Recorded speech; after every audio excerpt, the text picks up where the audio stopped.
بسم اللہ الرحمن الرحیم۔ صحیح مسلم مقدمۃ الکتاب، حدیث نمبر 0۔ شروع سب سے زیادہ رحم کرنے والے، ہمیشہ مہربانی کرنے والے اللہ کے نام سے۔ تمام تر حمد و ثنا سارے جہانوں کے پالنے والے اللہ کے لیے اور بہترین جزا تقوی اختیار کرنے والوں کے لیے ہے۔ اللہ خاتم النبیین محمد صلی اللہ علیہ وآلہ وسلم پر اپنی رحمت نازل فرمائے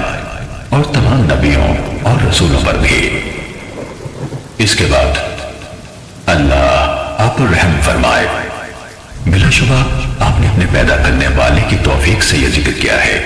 کہ آپ دین کے طریقوں اور احکام کے بارے میں رسول اللہ صلی اللہ علیہ وآلہ وسلم سے امت تک پہنچنے والی تمام احادیث کو ان کی منقولہ اسناد سمیت جاننا چاہتے ہیں، اور ان احادیث کو بھی جو ثواب اور عذاب، رغبت دلانے اور ڈرانے اور ان جیسی دوسری چیزوں کے بارے میں ہے، اور اہل علم نے ایک دوسرے سے لی اور پہنچائیں۔ اللہ آپ کی رہنمائی فرمائے۔ آپ چاہتے ہیں کہ یہ تمام احادیث شمار کر کے مجموعے کی شکل میں آپ کی دسترس میں لائی جائیں۔ آپ نے مجھ سے یہ مطالبہ کیا ہے کہ میں ان احادیث کو زیادہ تکرار کے بغیر آپ کے لیے ایک تاریخ کی شکل میں ملخص کر دوں، کیونکہ آپ سمجھتے ہیں کہ یہ تکرار ان احادیث کو اچھی طرح سمجھنے اور ان سے استنباط کرنے میں آپ کے لیے رکاوٹ کا باعث بنے گا، جو کہ آپ کا اصل مقصد ہے۔ اللہ آپ کو عزت دے۔ آپ نے جس چیز کا مجھ سے مطالبہ کیا ہے، جب میں نے اس کے اور اس سے حاصل ہونے والے ثمرات کے بارے میں غور و فکر کی طرف رجوع کیا تو مجھے یقین ہو گیا کہ انشاءاللہ اس کے نتائج قابل تعریف اور فوائد یقینی ہوں گے۔ اور جب آپ نے مجھ سے اس کام کی زحمت اٹھانے کا مطالبہ کیا تو مجھے یقین ہو گیا کہ اگر مجھے اس کی توفیق ملی اور اللہ کی طرف سے اس کے مکمل ہونے کا فیصلہ ہوا تو پہلا شخص جسے دوسرے لوگوں سے قبل اس سے خاص طور پر فائدہ ہوگا وہ میں خود ہوں گا۔ اس کی وجوہات اتنی زیادہ ہیں کہ ان کا ذکر طوالت کا باعث ہوگا۔ البتہ اس کا خلاصہ یہ ہے کہ ان خصوصیات کے حامل کم احادیث کو محفوظ رکھنا اور ان میں اچھی طرح مہارت حاصل کرنا انسان کے لیے کثیر احادیث کو سنبھالنے کی نسبت زیادہ آسان ہے، خصوصاً عوام میں سے ایک ایسے شخص کے لیے جو اس وقت تک ان میں سے صحیح اور ضعیف کے بارے میں بھی امتیاز نہیں کر سکتا جب تک کوئی دوسرا اسے اس فرق سے آگاہ نہ کرے۔ جب معاملہ اسی طرح ہے جیسے ہم نے بیان کیا تو کم تعداد میں صحیح احادیث چن لینا کثیر تعداد میں ضعیف احادیث کو جمع کرنے سے کہیں بہتر ہے۔ یہ بات اپنی جگہ درست ہے کہ بہت سی احادیث کو اکٹھا کرنے اور مقرر احادیث کو جمع کرنے کے بھی کچھ فوائد ہیں، خصوصاً ان لوگوں کے لیے جنہیں اس علم میں کسی قدر شعور اور اسباب و علت کی معرفت سے نوازا گیا ہے۔ اللہ کی مشیت سے ایسا انسان ان خصوصیات کی وجہ سے جو اسے عطا کی گئی ہیں کثیر احادیث کے مجموعے سے فائدہ حاصل کر سکتا ہے۔ لیکن جہاں تک عوام الناس کا تعلق ہے جو شعور و معرفت رکھنے والے خواص سے مختلف ہے، وہ کم احادیث کی معرفت سے بھی عاجز ہے، تو ان کے لیے کثیر احادیث کے حصول میں کوئی فائدہ نہیں۔ پھر آپ نے جس کتاب کا مطالبہ کیا ہم انشاءاللہ اس التزام کے ساتھ اس کی تخریج مختلف پہلوؤں سے اس کی وضاحت اور تالیف کا آغاز کرتے ہیں، جس کا میں آپ کے سامنے ذکر کرنے لگا ہوں، اور وہ یہ ہے کہ ہم ان تمام احادیث کو لیں گے جو سنداً نبی اکرم صلی اللہ علیہ وآلہ وسلم سے بیان کی گئی، اور تکرار کے بغیر انہیں 3 اقسام اور بیان کرنے والے لوگوں کے 3 طبقوں کے مطابق تقسیم کریں گے، اللہ یہ کہ کوئی ایسا مقام آ جائے جہاں کسی حدیث کو دوبارہ ذکر کیے بغیر چارہ نہ ہو، مثلا اس میں کوئی معنی زیادہ ہو یا کوئی سند ایسی ہو جو کسی علت یا سبب کے بنا پر دوسری سند کے پہلو بپہلو آئی ہو، کیونکہ حدیث میں ایک زائد معنی جس کی ضرورت ہو ایک مکمل حدیث کے قائم مقام ہوتا ہے۔ اس لیے ایسی حدیث کو جس میں ہمارا بیان کردہ کوئی معنی بھی اضافہ پایا جاتا ہے دوبارہ لائے بغیر چارہ نہیں، یا جب ممکن ہوا تو ہم اس معنی کو اختصار کے ساتھ پوری حدیث سے الگ کر کے بیان کر دیں گے، لیکن بسا اوقات اسے پوری حدیث سے الگ کرنا مشکل ہوتا ہے، اور جب اس کی گنجائش نہ ہو تو اسے اصل شکل میں دوبارہ بیان کرنا زیادہ محفوظ ہوتا ہے۔ البتہ جہاں ہمارے لیے اسے مکمل طور پر دہرانے سے بچنا ممکن ہوگا اور کامل شکل میں ہمیں اس کی ضرورت نہ ہوگی تو ہم انشاءاللہ اس سے اجتناب کریں گے۔ جہاں تک پہلی قسم کا تعلق ہے، اس میں ہم یہ کوشش کریں گے کہ انہی احادیث کو ترجیح دیں جو دوسری احادیث کی نسبت فنی خامیوں سے زیادہ محفوظ اور زیادہ پاک ہوں، یعنی ان کے ناقلین یعنی راوی نقل حدیث میں صحت اور ثقافت رکھنے والے ہوں، ان کی روایت میں شدید اختلاف پایا جائے، نہ الفاظ و معنی کو بہت برے طریقے سے خلط ملط کیا گیا ہو، جس طرح کہ بہت سے حدیث بیان کرنے والوں میں پایا گیا ہے، اور ان کی روایت میں یہ چیز واضح ہو چکی ہے۔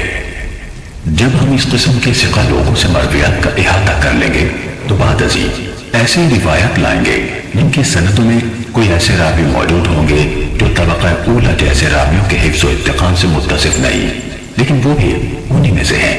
چاہے ان صفات میں ان سے ذرا کم ہے جن کو ان سے مقدم رکھا گیا ہے، لیکن عفت، صدق اور علم سے شغف رکھنے جیسی صفات ان میں عام ہوں، جس طرح عطا بن سعید، یزید بن ابی زیاد، لیث بن ابی سلیم اور ان کی طرح کے دیگر حاملین آثار اور ناقلین اخبار ہیں۔ یہ حضرات اگرچہ اہل علم کے ہاں علم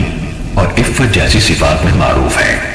لیکن ان کے ہم اصل لوگوں میں سے بعض دیگر حضرات ایسے ہیں جو اتقان اور روایت کی صحت کے معاملے میں اپنے مقام اور مرتبے کے اعتبار سے ان سے افضل ہیں۔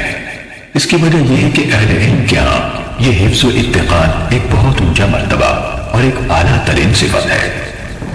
آپ دیکھتے ہیں کہ ان تینوں حضرات یعنی عطا، یزید اور لیث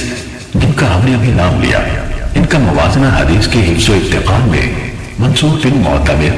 سلیمان اعمش اور اسماعیل بن ابی خالد سے کریں تو انہیں آپ ان حضرات سے خاصے فاصلے پر پائیں گے، یہ ان کے قریب بھی نہیں آ پاتے۔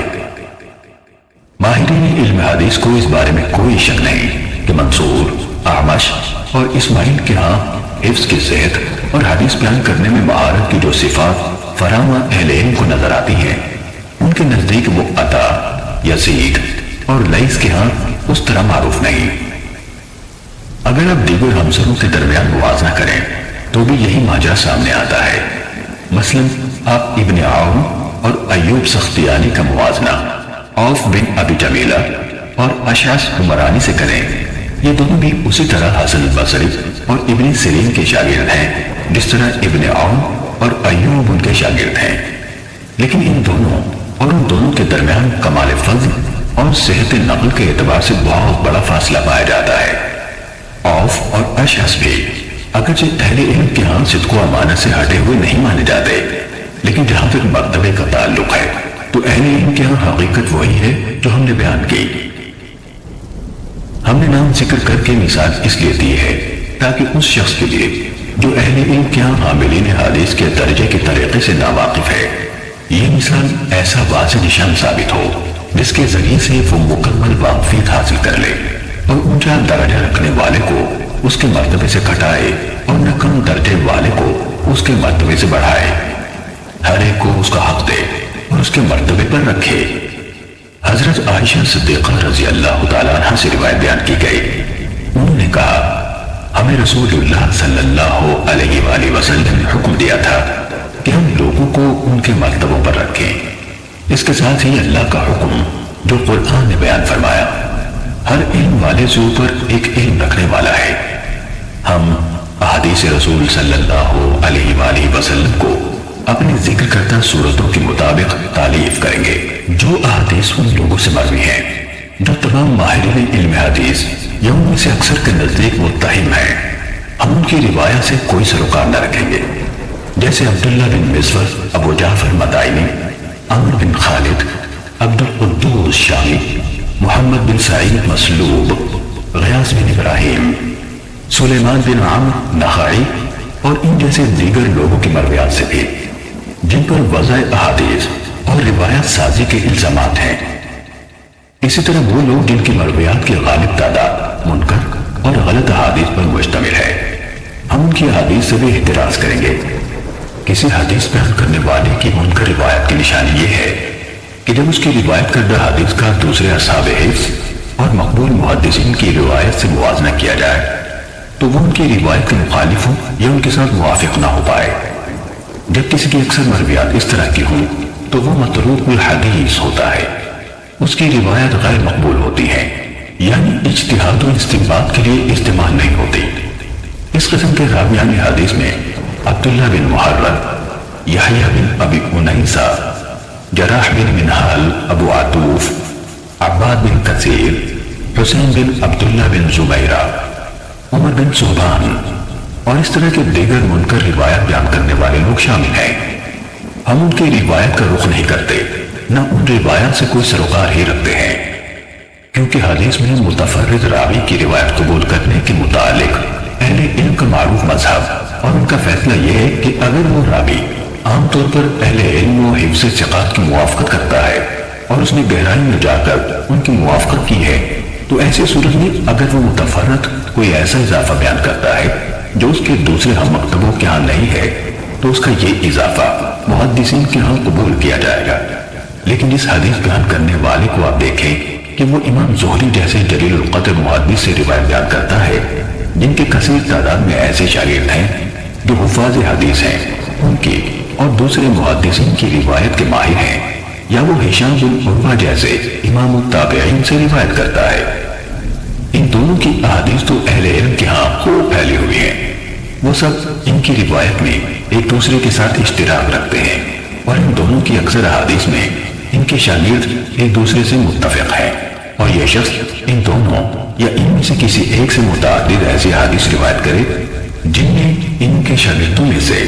اس کے ساتھ کوئی اور شریک نہیں، تو اس جیسے لوگوں سے اس قسم کی کوئی حدیث قبول کرنا جائز نہیں۔ اللہ ہی زیادہ جاننے والا ہے۔ ہم نے حدیث اور اصحاب حدیث یعنی محدثین کے طریقہ کار کا کچھ حصہ ہر اس شخص کی توجہ کے لیے جو ان کے راستے پر چلنا چاہتا ہے اور جسے اس کی توفیق نصیب ہوتی ہے تفصیل سے بیان کر دیا ہے۔ انشاءاللہ ہم اس طریقہ کار کی مزید شرح اور وضاحت کتاب کے ان مقامات پر کریں گے جہاں معلول حدیث یعنی جن میں کوئی خفیہ علت پائی جاتی ہے کا ذکر ہوگا، یعنی جب ہم وہاں پہنچیں گے جہاں اس موضوع کی شرح اور وضاحت کا مناسب موقع ہوگا انشاءاللہ تعالی۔ اس وضاحت کے بعد اللہ آپ پر رحم فرمائے۔ ہم یہ کہنا چاہتے ہیں کہ اگر ہم نے اپنے آپ کو محدث کے منصب پر فائز کرنے والے بہت سے لوگوں کی ضعیف احادیث اور منکر روایات کے بیان کو ترک کرنے جیسے معاملات میں جن کا التزام ان کے لیے لازم تھا غلط کاروائیاں نہ دیکھی ہوتی، اور اگر انہوں نے صحیح روایات کے بیان پر اکتفا کو ترک نہ کیا ہوتا جنہیں ان ثقہ راویوں نے بیان کیا جو صدق و امانت میں معروف ہے، وہ بھی ان کے اس اعتراف کے بعد کہ جو کچھ وہ سیدھے سادے کم عقل لوگوں کے سامنے بے پرواہی سے بیان کیے جا رہے ہیں اس کا اکثر حصہ غیر مقبول ہے، ان لوگوں سے نقل کیا گیا ہے جن سے لینے پر اہل علم راضی نہیں اور جن سے روایت کرنے کو بڑے بڑے ائمہ حدیث مثلا مالک بن انس، شعبہ بن حجاج، سفیان بن عیینہ، یحییٰ بن سعید قطان، عبد الرحمن بن مہدی وغیرہ قابل مذمت سمجھتے ہیں۔ اگر ہم نے یہ سب نہ دیکھا ہوتا